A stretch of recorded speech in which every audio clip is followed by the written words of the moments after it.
Hi, today here on the bench Yaesu FT-1000, but this here is one of the earlier models of the FT-1000 series, so it is the FT-1000 D, and it is from the 1990s, something like that. And this really was a quality radio, and still it is. But this radio got some really strong RF signal, so a couple of 100 watt into the receive pass, and that means the receiver is dead.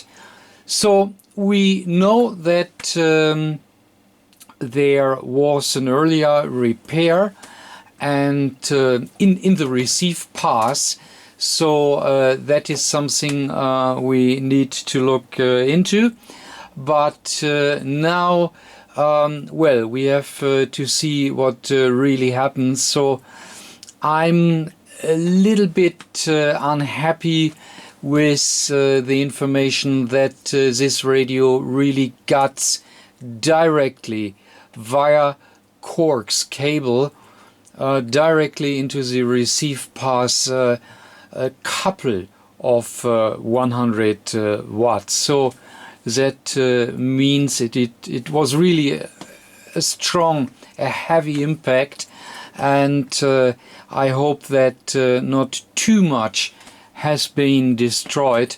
But so that is what we need to find out, because again, this is really a nice radio, and normally it really has a very nice receiver, and so we really try to get it fixed, and let's start and see what we can do for this old boy here.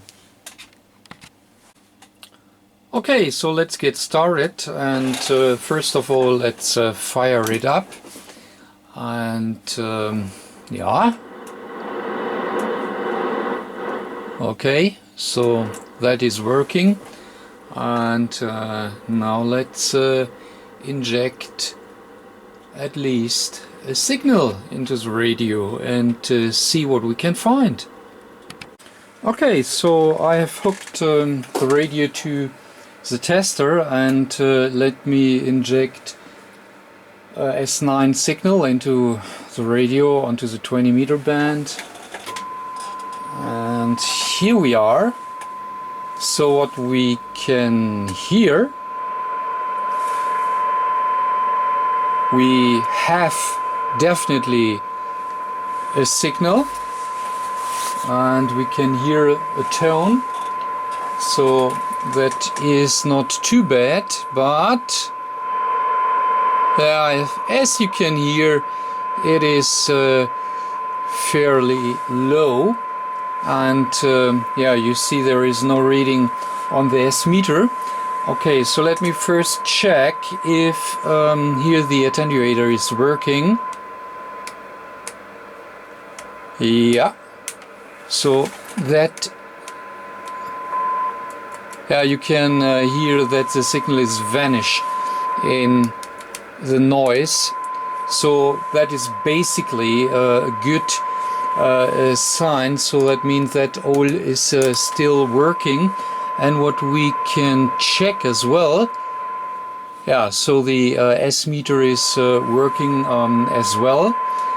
And okay, so let me increase the input level. As I said, right now it is minus 73 dBm, which means it should be an S9 level. So let me increase it,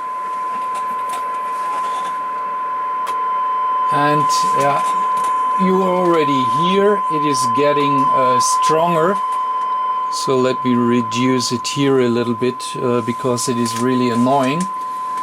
And but no S meter reading. Now the S meter is coming up, and let me crank it up until we have an S9 level, which is approximately not fully, but close enough, and I'm injecting minus 43 dBm.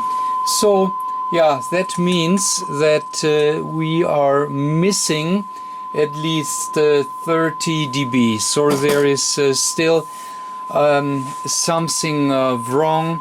Also, a component has already been changed by the owner. So he told me that he already changed a blown capacitor and a diode. Yes, I guess he said a diode. But yeah, so changing these both parts, which were obviously blown, so they were cracked, as he said, and so he replaced these both components, which were obviously faulty, but that doesn't help really. So there is still something wrong.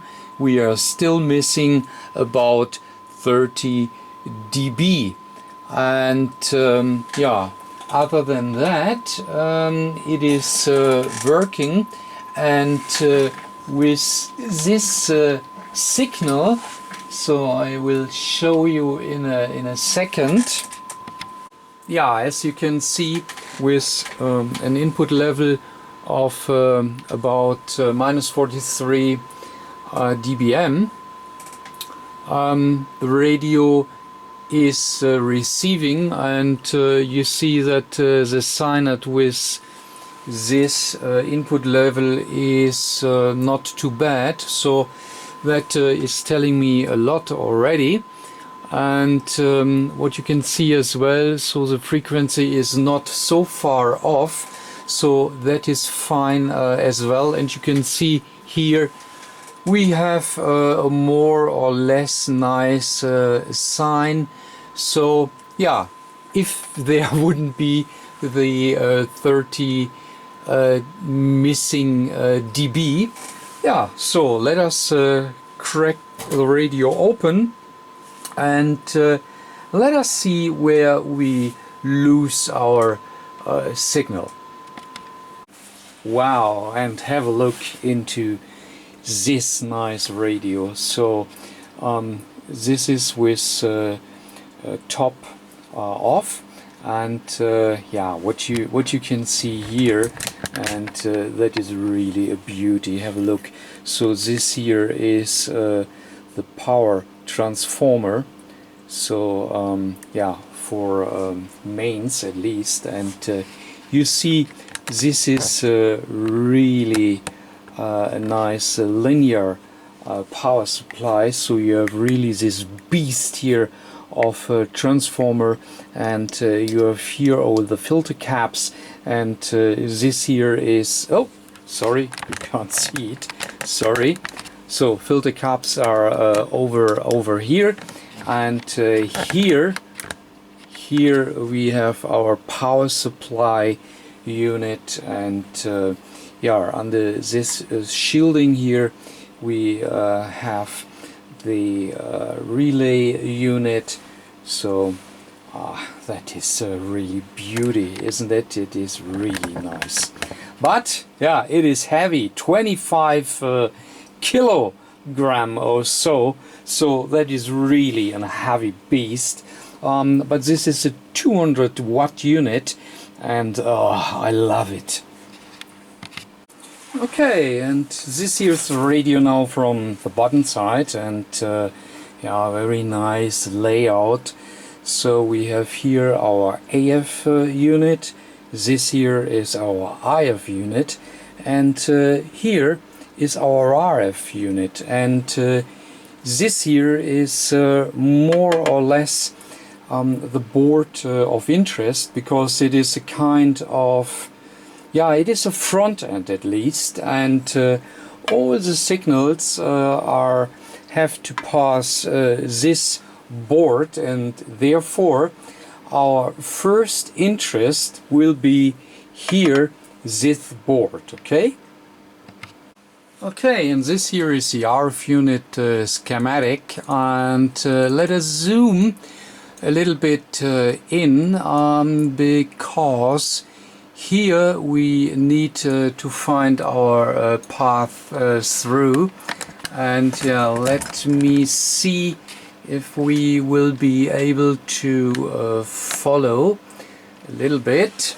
What you can see here, so this is the RX in, and you see here this relays, and this is our attenuator, which is switchable from the front end. So that is what we tested before, 6, 12 and 18 dB attenuator.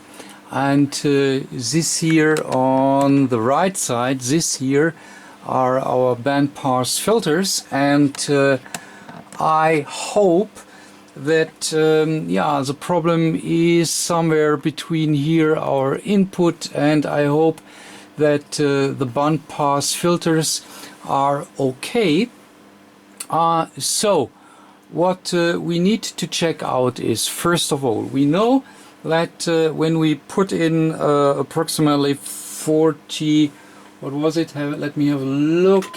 So with minus 44 dBm, we can read approximately S9 on our S meter.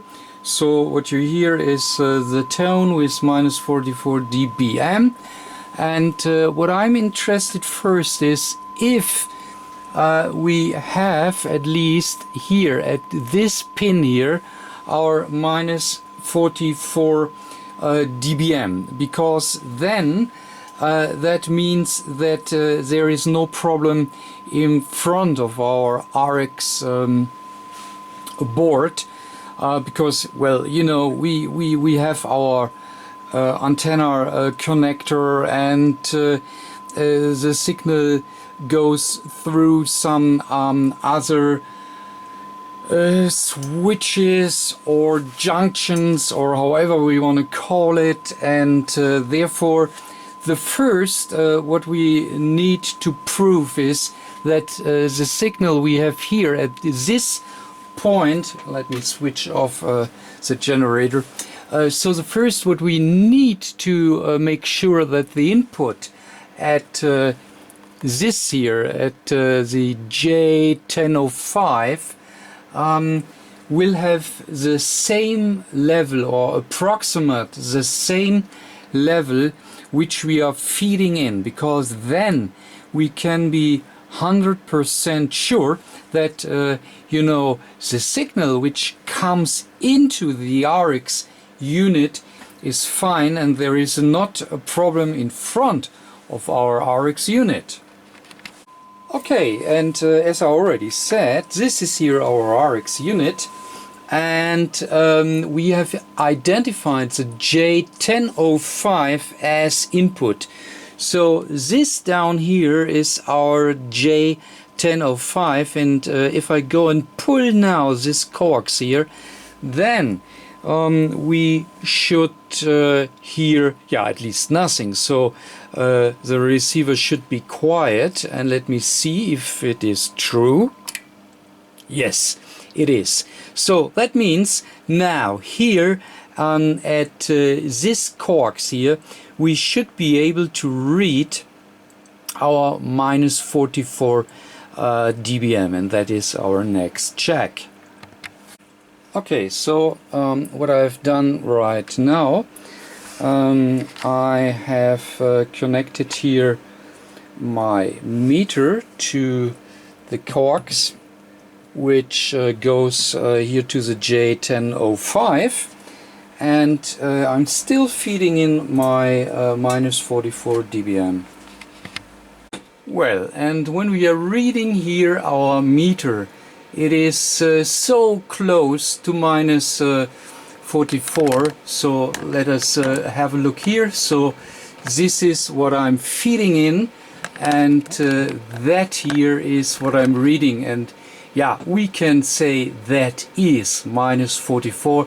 So there is more or less no loss between our antenna connector and this little coax. So next is we have to check what's going on our RF board, but we have proved that everything is fine, you know, at least here at our input. So we can now connect back here our coax cable to the RX board, and yeah, then we can go ahead with our investigation. Okay, so we already know from the owner that this diode here was blown, and this capacitor as well. So this both components already has been replaced, and I'm now interested if this pass here is okay, and therefore I gonna check the input level here at this coil, and you know, if this here is okay, so that there is no problem anymore, then we should have here at this coil the right reading. So I will inject yeah, minus 70 dBm, and I should read here more or less minus 70 dBm. If that is good, then we can be sure that the replacement of these components here were yeah, obviously successful, and we need to go ahead with our investigation. Yeah, and this here is our bandpass filter, and I guess I need to zoom in a little bit, because here, this here, down here, this green component here, this is our L, so our coil where we want to check the input level. And if, as I already said, here is everything good, then we can be sure that the circuit in front of this component is working, and our fault is somewhere else. Okay? Okay, that is a good job for our spectrum analyzer. What you can hear in the background is our tone. But you know, this is the tone which is attenuated of about 30 dB. So yeah, let me check now at the coil what we can read down there. So 1 second, and yeah, so you can read this. I mean, I have here a little impedance mismatch, but anyways, so I'm injecting 14101, and so what you can read here is our carrier, at least upper sideband, and our reading is minus 62. So it is not 70 due to, yeah, it is, as I already said, a little impedance mismatch, but what we can say is that the level is good and without any problems. So that means that the component replacement we have discussed before seems to be working. So our problem needs or seems to be somewhere else. Yeah, and now I'm gonna do it the another way around. So I will inject a signal down here at our coil, and this is again the low level at the output, and I do not see a reaction on the S meter, so that clearly means that yeah, still the problem even when I inject it here. So now let us check the level here behind our bandpass filter, and let us see if when we inject the signal behind our filtering here, if then yeah, everything is good or if we still have a problem. Yeah, once again, and watching our meters, so I'm injecting it once again down here. Oh, so there is something wrong with the dialed in frequency, so that should be good by now. And yeah, what you see is we are reading 21 dB sinus, and yeah, we can clearly hear the signal, but it is still much too weak. And that is when we watch the S meter. So let me do the test once again. So also we can hear the tone. We are still missing 30 dB because you see there is absolutely no reading on the S meter. So let us repeat this test behind our bandpass filter and see what we can read there, okay? Okay, so let's do it right now here with injecting the signal behind our filtering, and let me go down here to the point and yeah, have a look. So we have now a sinus of 40 dB, and you already see how clear our sine is and how stable. So that really looks nice. So let us look down to the S meter.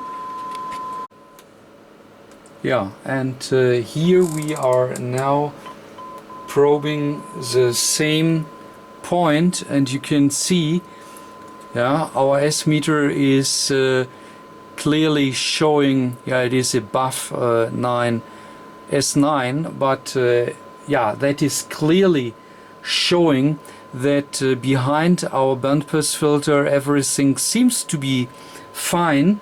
So we have obviously a problem here in the signal path between input and output of our bandpass filter.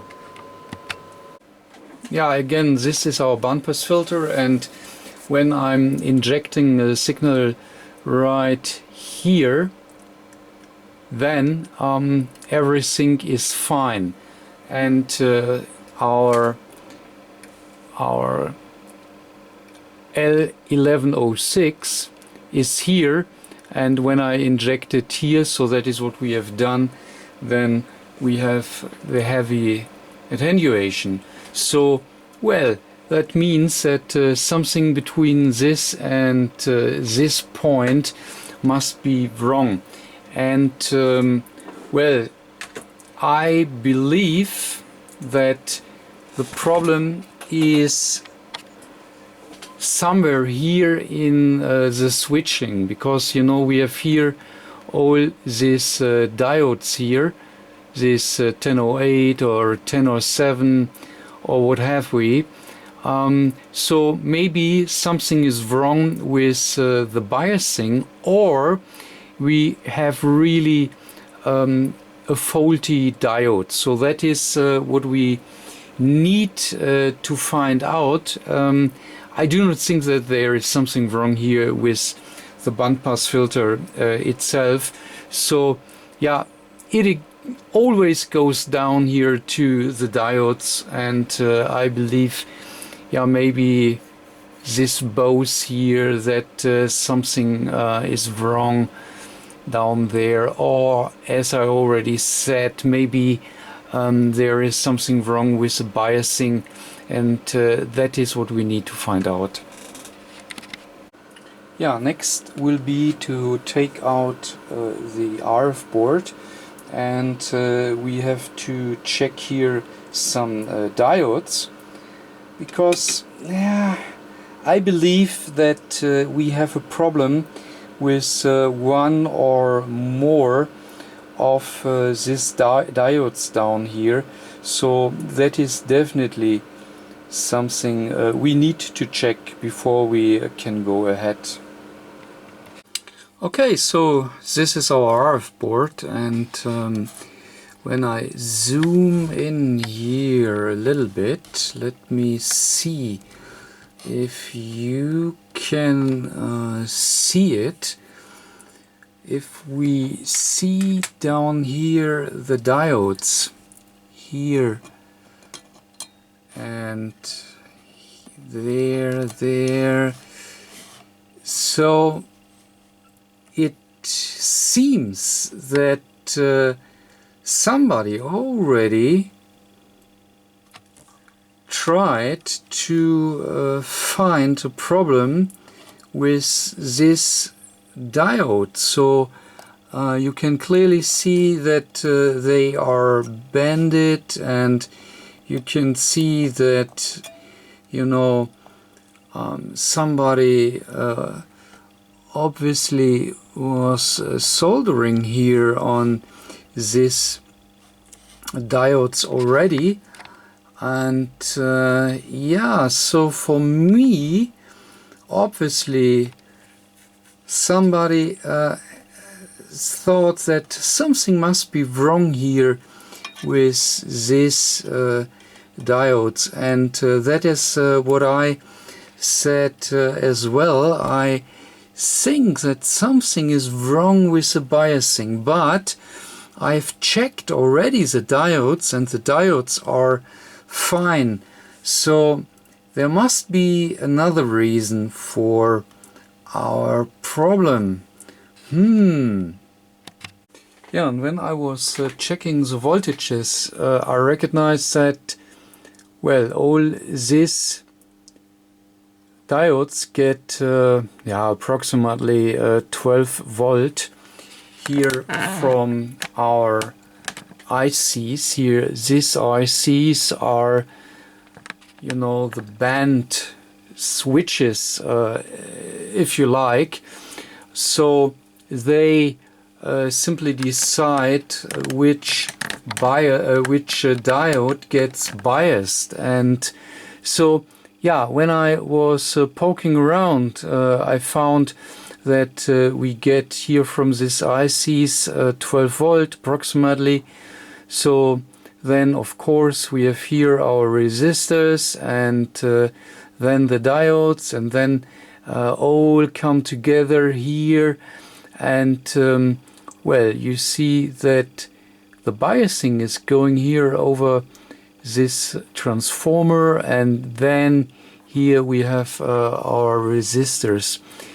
And I recognize that suddenly when I was testing the voltage here, that it is not somewhat around 10, 11 or 12 volt. So we really have a significant drop at the anode, and yeah, that is a little bit odd. So I still believe, I mean, I know now that the diodes are fine, but you know, this 4 volt are a little bit odd, and that means we need to see where DC is passing through, and we only have here this coils, this resistor, and this coil here. So I know that the coils are fine, so let us check here this 1138, which is a 33 ohm resistor, because you know it is clearly here in, yeah, so that is the DC signal pass, or the DC pass, so that is not a signal pass, it is a DC pass for biasing, and then down here to this resistor to ground. to get this diode biased as well. So let me check this resistor down there. Well, I'm not sure if you can see it, but this down there is our SMD resistor. So let me zoom in that you can see it a little bit better. So where is it? Over there. So that here is our 33 ohm resistor. So yeah, this is a DC pass for biasing, and yeah, let us check this. Can we see both? Let me have a look. I think I need to arrange it a little bit different here. Okay, so maybe it works like this here. And okay, so let me go down here to this resistor, and now the other leg down there. Oops. So this should be a 33 ohm resistor, right? 33 ohm. And oh, 4.3 mega ohm. Okay, so yeah, with this resistor, and something is charging up, so there is obviously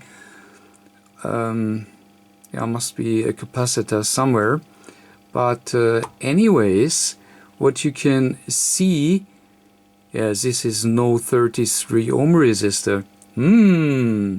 That is nice. This little animal down there. Okay, so let me take this resistor out. So once again, I try to zoom in that you can see this little nice SMD resistor down there, and it looks pretty nice, but yeah, it is infinity resistance, obviously. Definitely. So this resistor is not working, so it is high resistance. Okay, let me take it out and check out what it will be out of the circuit, but I'm sure it will be the same, because you know, if I measure a high resistor while a component is in circuit, you know, it doesn't mean that it is not working. And I have double checked it. The R1138 is, according to our service manual, a 33 ohm resistor. So nothing is wrong with that. I mean, it was clear, because it couldn't, it is not possible that this is a higher resistance, because otherwise the biasing wouldn't work. So, but now it is confirmed by our technical daters. And down there we have our resistor, so let's double check. Okay, so let me probe it, and here's the result. Come on.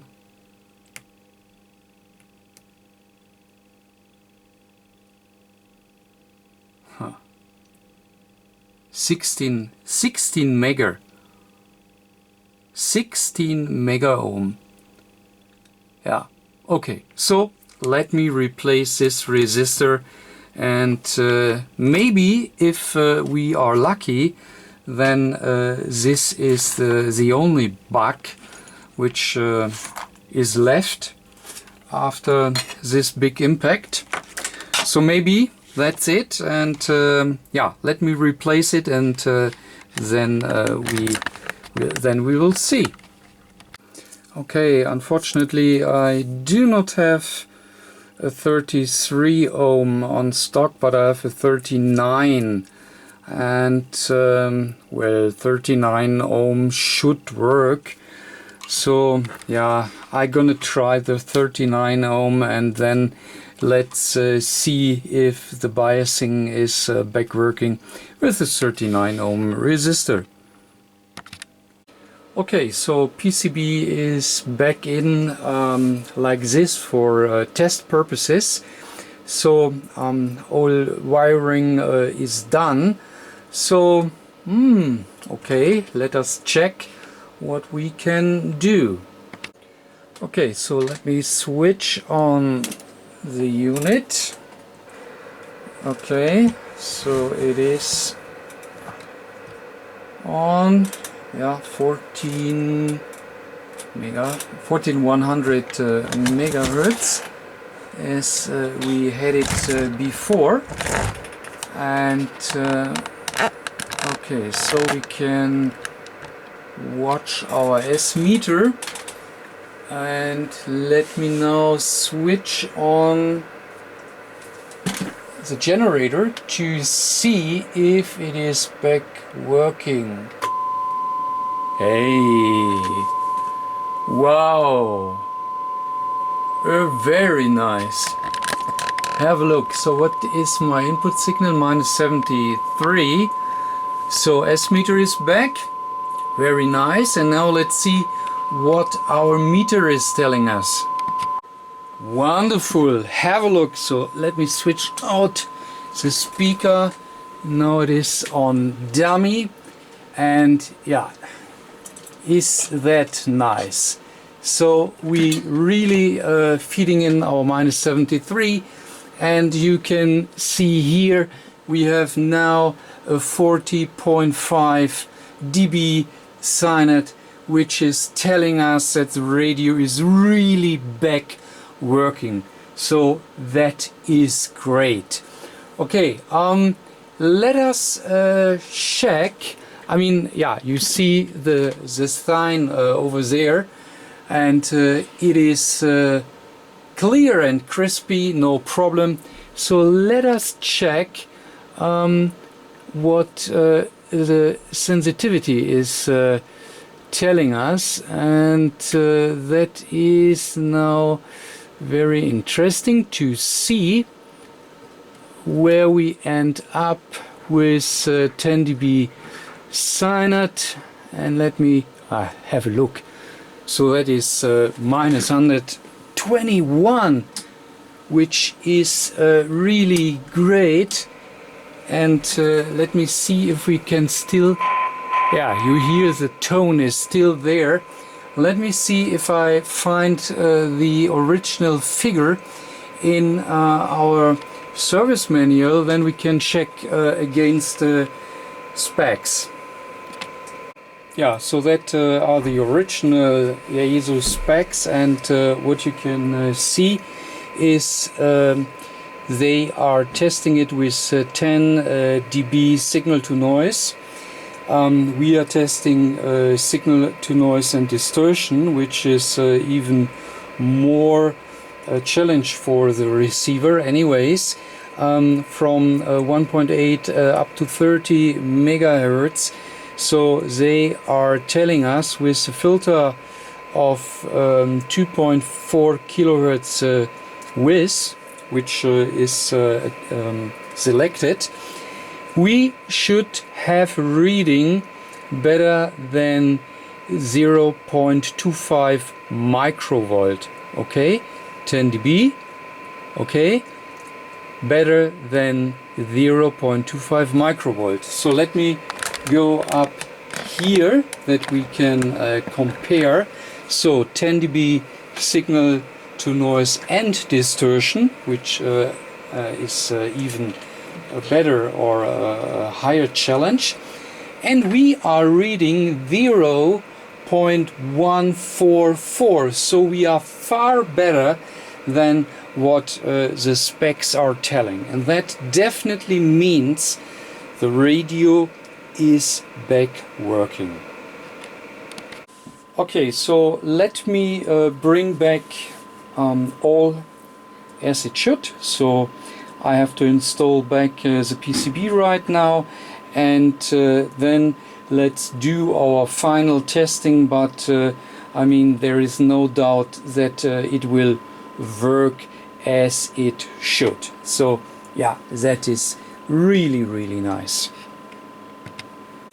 Okay, so I'm already in the final test procedure, and I'm just checking the TCXO frequency, which should be 10.48576 megacycles. So that is a little bit off, as we can see here. So it is approximately 15 Hertz, so that is not too bad.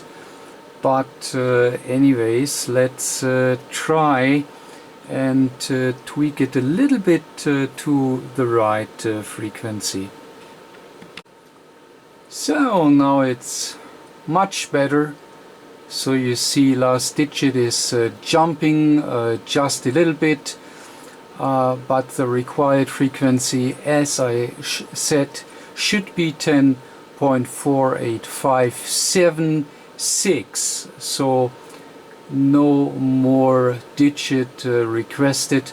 So now it is really close, and yeah, so I guess we can leave it that way. So this will improve the overall frequency accuracy, and that means the radio was 30 Hertz off, and now with this new reference frequency, yeah, it is not almost 1 Hertz. So you can see it down there. So we should read there 1 kilohertz, and as you see, I mean, yeah, it is jumping, and that is normal, but it is not more than 1 Hertz, and that is excellent for frequency accuracy on single sideband. Yeah, once again, our reference frequency, and that is a result on the audio side. So really nice. And you already see I'm testing here on 160 meter band, which is a favorite band of the old man. And you see the receiver is working just as fine as on 20 meter, so that is really excellent. Okay, so what we read here is THD plus noise, and what I want to make sure is if I'm changing the frequency, if the THD will stay on approximately the same level as on our test frequency, 1 kilohertz. So sometimes it is like that radio is working on the test frequency of 1 kilohertz, but then if we start changing the frequency, then suddenly our THD is moving out. And that is something what you might not really recognize in the lab, because you're always testing with 1 kilohertz. But if then there is something wrong in the signal path, you suddenly have a distorted audio due to the fact that, yeah, something goes wrong, and that is what we want to avoid. And therefore I'm changing now the frequency from 300 Hertz up to 2.4 kilohertz, as the filter is set to 2.4 kilohertz. I mean, that is the overall filter width. So normally that would be a frequency from, yeah, let me say 300 hertz up to, I don't know, 2.7 kilohertz. So that seems to be the range, and that is then a filter width of 2.4 kilohertz. So okay, and what we want to see is that the THD stays approximately the same. Okay, so I now bring up the audio level here in the lab, that you can hear the difference. And yeah, let me start at 300 hertz, which is more or less the lowest frequency. And yeah, that you have, yeah, so you hear the 300 hertz. It is deep. Yeah, that is what you can read now over there.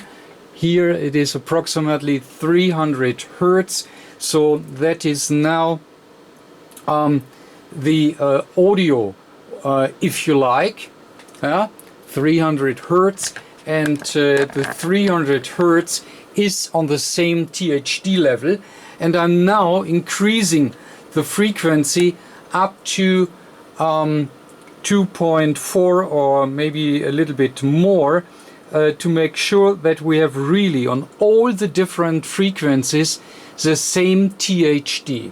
That is the idea. Okay, so let me go up to, I know I'm wrong direction. So this is 100 hertz, so that was wrong direction. So I have, of course, to move it into this direction. So this is 400 hertz, still fine. 500, it takes a while until all the filters inside are adjusted, because the internal filter for THD measurement needs to follow the audio input frequency, so that always takes a while. Okay, so 500.